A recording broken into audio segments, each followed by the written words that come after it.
Greetings, everyone. Well, it's Comic Book Wednesday and time for another comic book update. Yeah, I picked up another couple of trade paperback collections from good old Marvel, featuring two of my favorite monsters. So let's check it out today on the Multimedia Chronicles.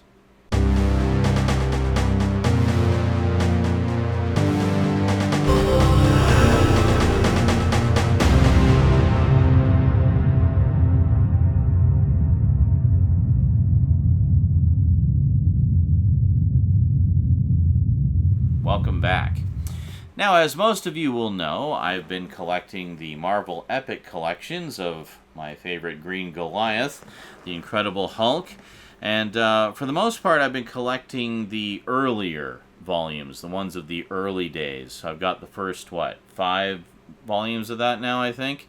Yeah, Volume 6 just went up for pre-order recently, by the way. I'll include a link in the description along with the other Amazon links. But it occurred to me, in the end, I'd like to have all the volumes of the Incredible Hulk Epic collections, and there's a few that they put out that are of the later eras of the comic, and I just passed on those because I just wanted to focus on the earlier ones. Like, I'll get the other ones later, and then of course they went out of print. It's so annoying with Marvel with these Epic collections. They go out of print so frickin' fast, and then it could literally be 5 years before you see a reprint. Maybe, if it gets a reprint at all. So there's so many of the earlier Epic collections that are just completely unobtainable now because they're so expensive on the aftermarket. So there's another volume that came out recently that I thought, I'm not going to wait on that one. I'm going to get that one now. And for a couple reasons. A, because I don't want a chance missing out on volumes when I get up to that point, once they get kind of close the gap with the earlier volumes.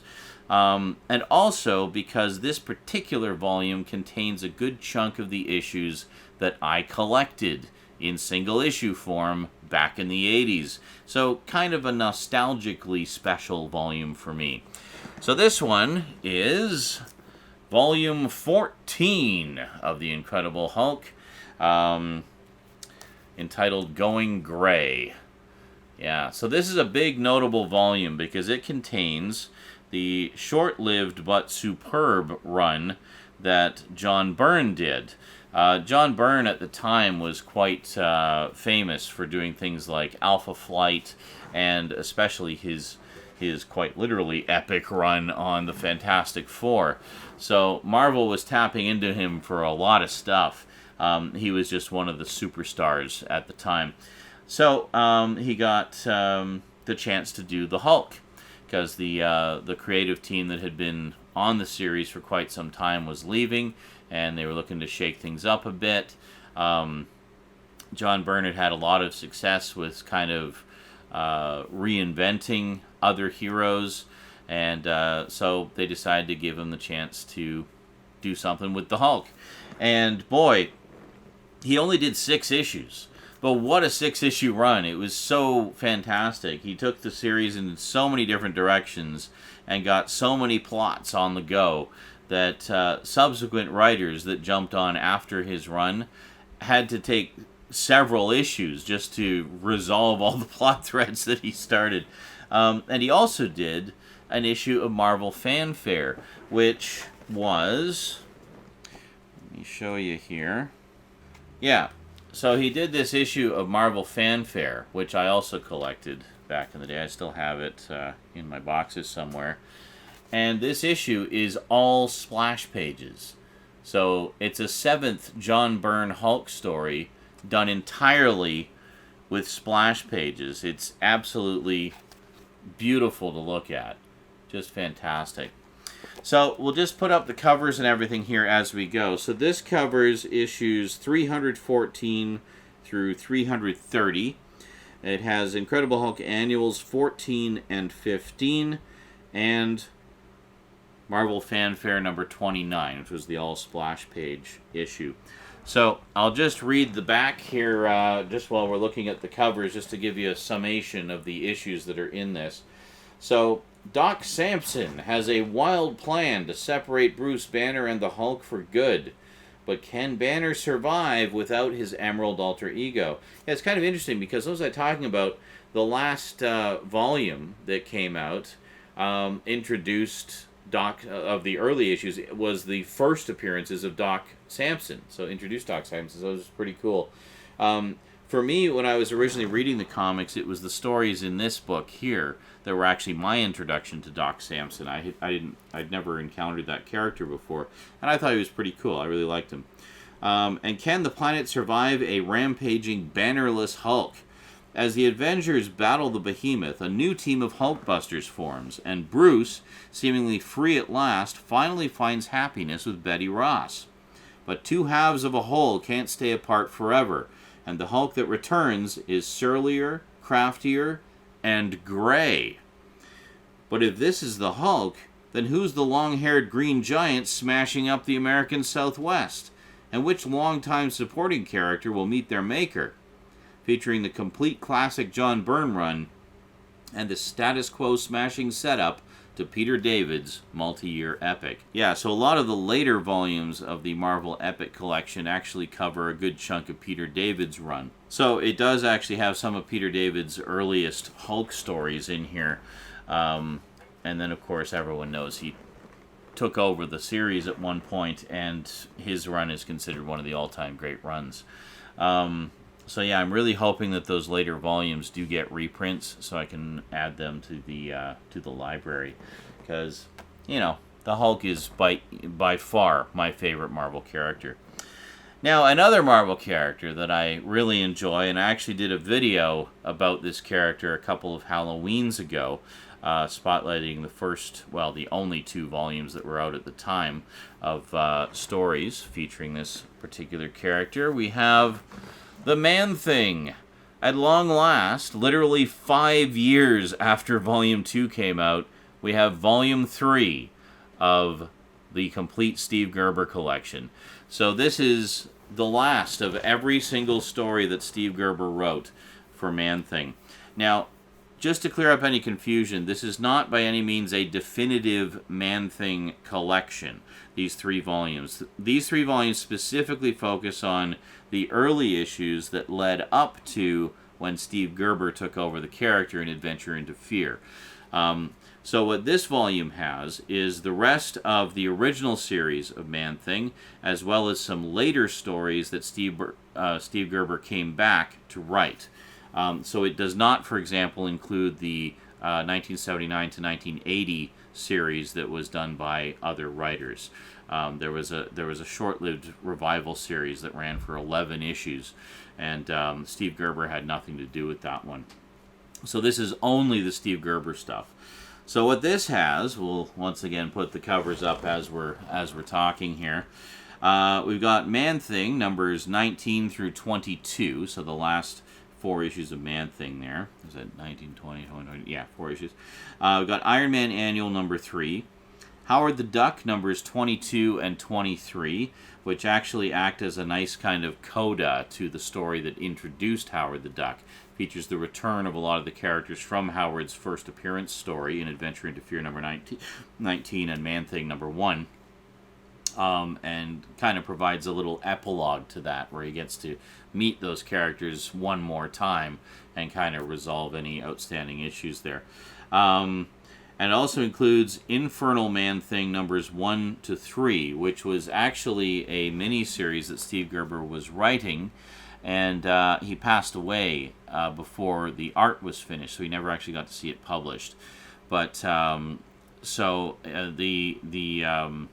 the comic was finished and then published posthumously, essentially.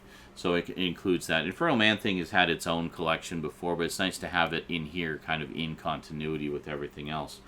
We also have material from Rampaging Hulk number 7, Web of Spider-Man Annual number 4, and all 12 parts of the Marvel Comics Presents miniseries from Marvel Comics Presents numbers 1 through 12. So very, very cool. This is just a fantastic collection, and it's wonderful to finally have all of Steve Gerber's stories collected together like this. Yeah, look at it. Some of the artwork is just fantastic. Rampaging Hulk cover there. Basically a Man-Thing story that was in there. And what was the other one? Was the...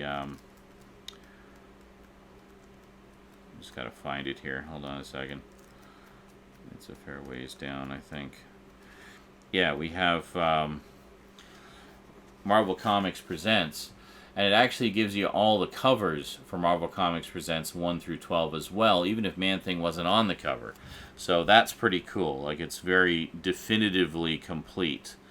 And, God, and I love the artwork in this Marvel Comics Presents story as well. It's just so gritty and visceral. You know, it's fantastic. And then finally, I guess the last thing we have here is, yeah, the Infernal Man-Thing. And one of the reasons it took so long to do is because the artist on this was basically decided to do all the artwork as paintings. And he has this sort of strange stylized interpretation of Man-Thing. But this story, Infernal Man-Thing, is actually a callback to an earlier story in the main Man-Thing series. And one that Steve Gerber apparently had wanted to revisit for quite some time, and felt that there was more of a story to tell there. So that's what he did. And what a wonderful swan song for Steve Gerber's take on the character. You know, I mean, it's just absolutely beautiful. And it's a story, you know, it's a very kind of, well, like a lot of Man-Thing stories, it deals with some very heady subject matter, such as depression and suicide and things like that. So it's might be a bit of a triggering story for some people, but it's but that's kind of the way the Man-Thing stories were, is they kind of dealt with a lot of these strong emotional issues, I guess. And even the regular comic didn't shy away from that, which I think I talked about in the video I did a while ago. So anyway, if you're looking to complete your Man-Thing collection, Volume 3 is finally out. It's been a long, long wait, but glad to see that they finally finished that collection. It would be great to get a 4th volume. Not that I'm ungrateful or anything, but it'd be great to get a 4th volume containing a lot of the other Man-Thing stories written by other writers. You know, to have that 11-issue series. I mean, they could easily cram that into one epic collection. And then, you know, some of the other stories, because there's been a lot of great Man-Thing stories written over the years. I mean, without question, Steve Gerber's take on the character is definitive. I mean, it really, between Man-Thing and Howard the Duck, shows just what an amazing writer he was, where he could take these outlandish concepts and tell really deep, thought-provoking, affecting stories with them. And, yeah, I mean, he did that with Howard, but with a bit of a satirical edge. With Man-Thing, it was like he just went full into darkness, like the dark side of his creativity, and it's just wonderful. I absolutely loved the first 2 volumes, and can't wait to dive into this one. Alrighty, well, that is it for this week's update. Hope you enjoyed. I think next week we've got some closer looks coming your way, so look forward to those. Yeah, so thank you very much for watching. As always, if you want to add either of these to your collections, I will include Amazon links in the description down below. I'll add Amazon links to the first 2 volumes of Man-Thing as well, just to hopefully make it a little easier for you. Yeah, and as always, big thanks to those of you who use my Amazon links, because it does support the show quite directly, and I really appreciate that. Alrighty, well, that is it from me to you for now. So until next time, big thanks to you for watching. Big thanks to my Patreon sponsors. Be sure to catch me on Twitch. I stream just about every day, and I will see you next time. Until then, sayonara.